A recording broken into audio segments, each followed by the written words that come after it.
Bismillahirrahmanirrahim. Assalamualaikum warahmatullahi wabarakatuh. Alhamdulillahirrahmanirrahim.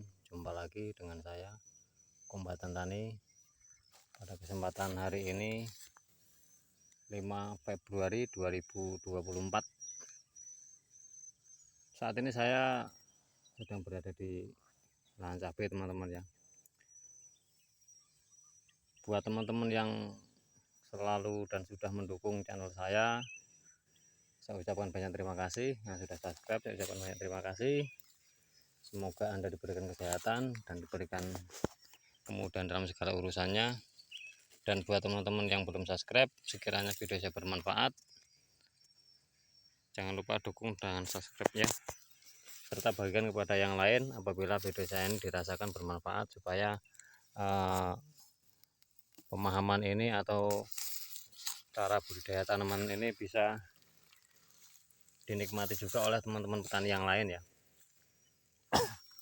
Oke teman-teman, untuk kesempatan hari ini saya mau memberikan sebenarnya apa sih rahasianya untuk melakukan pemulihan terhadap daun cabai yang keriting ya. Jadi ini teman-teman ya, karena saya lihat masih banyak dari teman-teman yang agak kesulitan ya untuk menanggulangi atau memulihkan daun cabai yang keriting ya. Ya teman-teman ya, kalau yang model begini kan udah jelas sembuh ini ya. Ini tanaman sudah panen teman-teman ya, kemarin udah panen 2 kali, dan alhamdulillah teman-teman ya, walaupun kekurangan air dari awal sampai sekarang, tapi alhamdulillah buahnya masih melekat. Buahnya untuk persentase yang rontoknya masih tergolong minim ya teman-teman ya. Untuk teman-teman yang belum tahu caranya atau belum tahu gimana mempertahankan buah cabai supaya tidak rontok, insya Allah akan saya bikin videonya di video selanjutnya ya. Kalau untuk hari ini saya mau memberikan rahasia atau tip ya, bagaimana sih sebenarnya mengembalikan daun cabai yang keriting ini supaya cepat pulih ya. Jadi konsepnya gini teman-teman ya, pada prinsipnya cabai ini sebenarnya keriting, daun cabai yang keriting ini sebenarnya tidak menular teman-teman ya. Dia tidak menular dengan sendirinya ya. Ini penyebabnya kan virus ya, virus yang menginfeksi batang, kemudian dia tersalurkan ke daun dan timbulnya daun itu keriting ya. Nah, itu faktornya itu kutu-kutuan teman-teman. Jadi untuk konsepnya, ketika kita mau melakukan pemulihan terhadap daun cabai yang keriting, ini yang langkah yang penting itu sebenarnya ada 2 hal teman-teman ya. Pertama, kita menanggulangi faktornya dulu ya.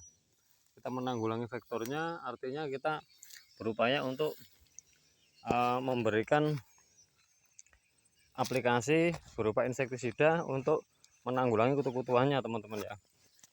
Nah, itu bahan aktifnya banyak teman-teman. Ada yang imidacloprid bisa, tapi kita gunakan rolling ya. Tapi kalau untuk saat ini kalau saya hanya menggunakan rollingannya hanya imidacloprid, dimetowat, abamectin, hanya itu ya. Nah, kemudian kita lihat fase-fase berikutnya ya. Nah, kemudian yang tidak kalah pentingnya teman-teman ya, daun cabai yang keriting ini harus dipacu teman-teman ya, dipacu daya tumbuhnya supaya infeksi virus yang yang mengganggu sel tanaman itu akan kalah cepat dengan pertumbuhannya. Ketika kita sudah bisa memberikan sudah bisa memberikan aplikasi yang sifatnya memacu pertumbuhan, itu infeksi itu akan kalah cepat ya. Jadi kecepatan tumbuh tanaman itu akan lebih cepat daripada infeksinya ya, sehingga tanaman itu, makanya saya bilang dalam waktu 3 hari itu akan muncul daun baru. Karena apa? Dia memiliki kecepatan yang lebih, artinya pertumbuhannya itu lebih cepat dengan dari infeksinya.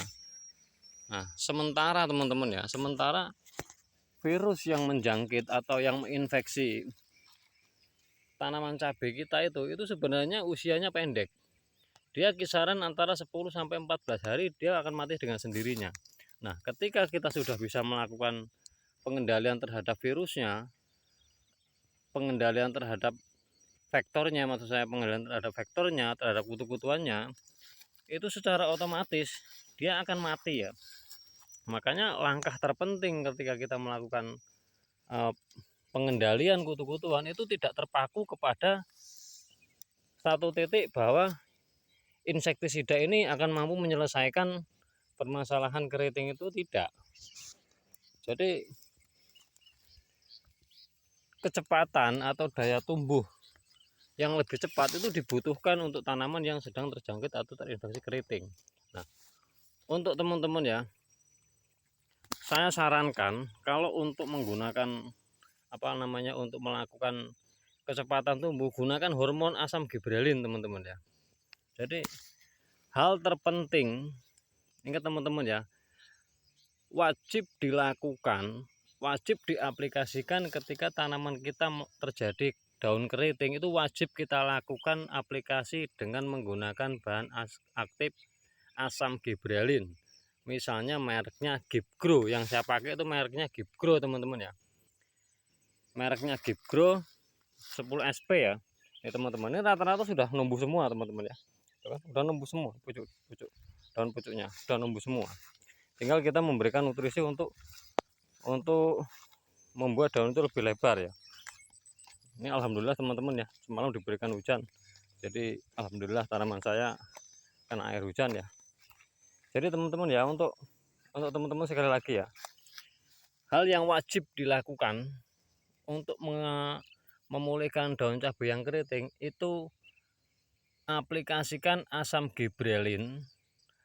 Kalau saya bukan promosi, tapi kalau saya gunakan ini teman-teman ya, ini 1 saset untuk 1 tangki 16 liter. Ini dipastikan ya, dipastikan 3 atau 4 hari akan muncul daun baru seperti ini ya, akan muncul daun baru. Nah, ketika sudah muncul daun baru, kita hanya tinggal memberikan nutrisi supaya daun itu lebih melebar ya, lebih lebar lagi ya. Jadi ingat teman-teman ya, hal yang wajib dilakukan untuk pengendalian keriting itu aplikasikan asam gibralin dengan merek dagang Gipgro. 1 saset untuk 1 saset seperti ini ya, untuk 1 tangki 16 liter. Itu dijamin teman-teman ya, dijamin berhasil. Jadi saya rasa itu teman-teman ya. Jadi itulah rahasia sebenarnya kenapa saya bisa bilang bahwa 3 atau 4 hari pasti akan muncul daun baru, pasti akan pulih. Itulah rahasianya. Jadi kita pacu tanaman itu untuk memiliki daya tumbuh yang lebih cepat, kecepatannya akan mengalahkan infeksi virusnya, sehingga daun itu cepat muncul daun baru. Sementara infeksi virus atau virus yang menginfeksi tanaman kita usianya hanya 7-14 hari, itu akan mati dengan sendirinya, dengan catatan vektornya kita bisa kendalikan ya. Oke teman-teman ya, ingat ya sekali lagi, gunakan Gipgro atau asam gibralin dengan merek apa saja, itu wajib diaplikasikan ketika kita melakukan pemulihan terhadap tanaman cabai ya. Oke teman-teman ya, semoga bermanfaat. Ikuti terus video saya selanjutnya. Jangan lupa subscribe dan bagian kepada yang lain ya. Komentarnya juga ditunggu ya, seandainya ada hal-hal yang perlu ditanyakan, insya Allah akan saya jawab andai kata saya bisa menjawabnya teman-teman ya. Sekian teman-teman dari saya, semoga bermanfaat dan barokah untuk kita semua. Wassalamualaikum warahmatullahi wabarakatuh.